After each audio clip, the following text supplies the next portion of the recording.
Hello students, welcome back to BBVN online classes, and we were discussing about the chapter 4, that is heat, and today we are going to discuss about the last topic of this chapter, that is radiation.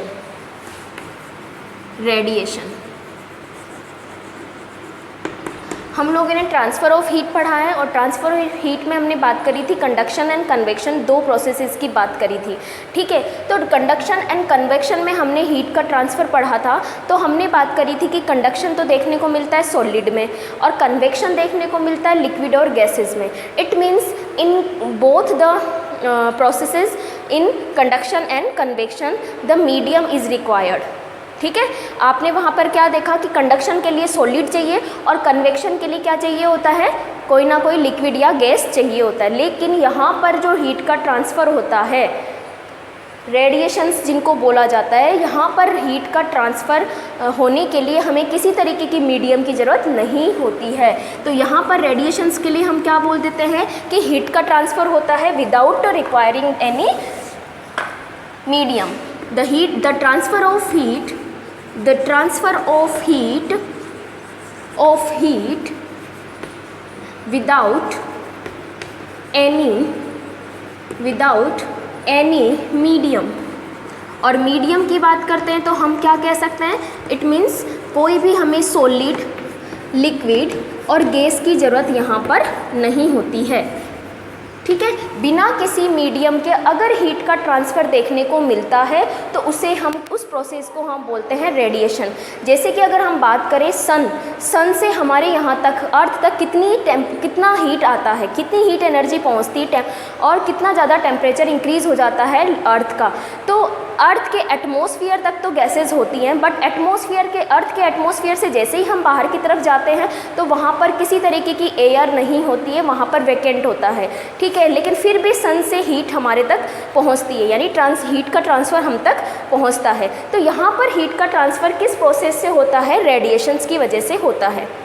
इसी का एक और example हम लेते हैं कि अगर कोई कंटेनर है जो गर्म है और उस कंटेनर को अगर हम गैस स्टोव से उतार कर नीचे रख देते हैं और नीचे रखने के बाद अगर हम उसके पास में इस तरीके से अपना हाथ लेके जाते हैं तो हमें कुछ हॉटनेस फील होती है, हमें कुछ गर्म लगता है। इसी तरीके से अगर कोई फ्लेम, यानी अगर हम सर्दियों में क्या करते हैं, हीटर के पास में बैठे होते हैं या क्या करते हैं, हम लकड़ियाँ जला लेते हैं और अपने हाथों को वहाँ पर तपाते हैं। ठीक है, तो वहाँ पर भी क्या होता है, जब भी कोई जो वुड्स होती हैं, ठीक है, ये जब बर्न होती है, हम जलाते हैं इनको, तो क्या होता है, ये फ्लेम के पास में आसपास का जो एरिया होता है वहाँ पर रेडिएशंस के फॉर्म में, ठीक है, रेडिएशंस के फॉर्म में क्या होता है, हीट एनर्जी चारों तरफ फैल जाती है और इसी तरीके से चारों तरफ हमें जो है थोड़ा हॉटनेस फील होता है। ठीक है, तो इन दोनों ही एग्जांपल्स को हम अपनी डेली लाइफ में फील करते हैं और यहाँ पर जो प्रोसेस काम आ रही है वो क्या है, रेडिएशंस हैं। ठीक है, अब हम बात करते हैं डिफरेंस। आपको समझ आ गया कि कंडक्शन, कन्वेक्शन एंड रेडिएशंस में डिफरेंस क्या है। कंडक्शन, कन्वेक्शन दोनों प्रोसेसेस के लिए हमें मीडियम रिक्वायर होता है, बट रेडिएशंस के लिए हमें कोई तरीके का मीडियम रिक्वायर नहीं होता है। एग्जाम्पल की बात करते हैं हम रेडिएशन में, तो रेडिएशंस सन से जो हीट एनर्जी अर्थ तक पहुंचती है वो रेडिएशंस के फॉर्म में पहुंचती है। ये एग्जाम्पल आप दे सकते हो। अब हम बात करते हैं कि जो ब्लैक थिंग्स होती हैं, ब्लैक थिंग्स, ठीक है, और एक होती है वाइट कलर की थिंग्स या लाइट कलर्ड, वाइट और लाइट कलर्ड थिंग्स। ठीक है, इन दोनों थिंग्स की जब भी हम बात करते हैं तो हमें ध्यान रखना चाहिए, जो ब्लैक कलर या डार्क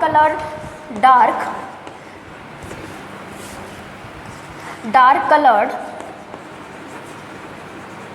थिंग्स होती हैं, वो क्या होती हैं, ये रेडिएशंस के गुड एब्जॉर्बर होते हैं। ये क्या होते हैं, रेडिएशंस को अच्छा सा एब्जॉर्ब कर लेते हैं। रेडिएशंस के क्या होते हैं, गुड एब्जॉर्बर होते हैं, बहुत अच्छे से ये रेडिएशंस को एब्जॉर्ब कर लेते हैं। ठीक है, अब क्योंकि ब्लैक थिंग्स गुड एब्जॉर्बर होती है रेडिएशंस की, तो ये जल्दी से क्या हो जाती हैं, हीट हो जाती हैं, हॉट हो जाती हैं, ठीक है। और हॉट होने का मतलब क्या है, इनका टेम्परेचर जल्दी से क्या हो जाता है, इंक्रीज़ हो जाता है, ठीक है।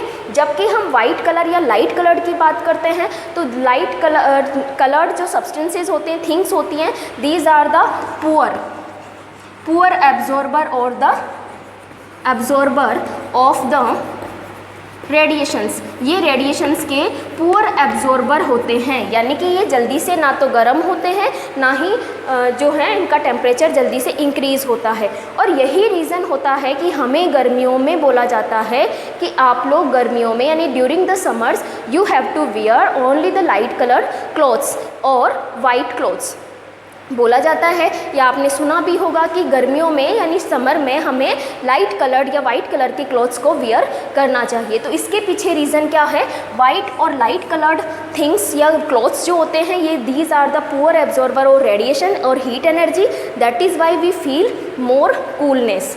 ओके, तो हमें ज़्यादा गर्मी नहीं लगती है। और यही अगर आप ब्लैक कलर का कोई भी क्लॉथ्स वियर करके अगर गर्मियों में निकलते हो तो आपको बहुत ज़्यादा गर्मी फील होगी, बहुत ज़्यादा हॉटनेस जो है फील होगी।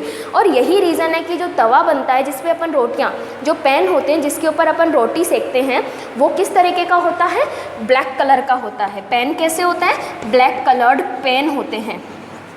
क्यों बनाते हैं ब्लैक कलर के पेन, ताकि वो जल्दी से हीट एब्जॉर्ब कर ले और बहुत गर्म हो जाए और हमें जो हमारा फ्यूल है वो कम काम में आए, ठीक है। और इसका एग्जाम्पल हम क्या दे सकते हैं, we have to wear white coloured और लाइट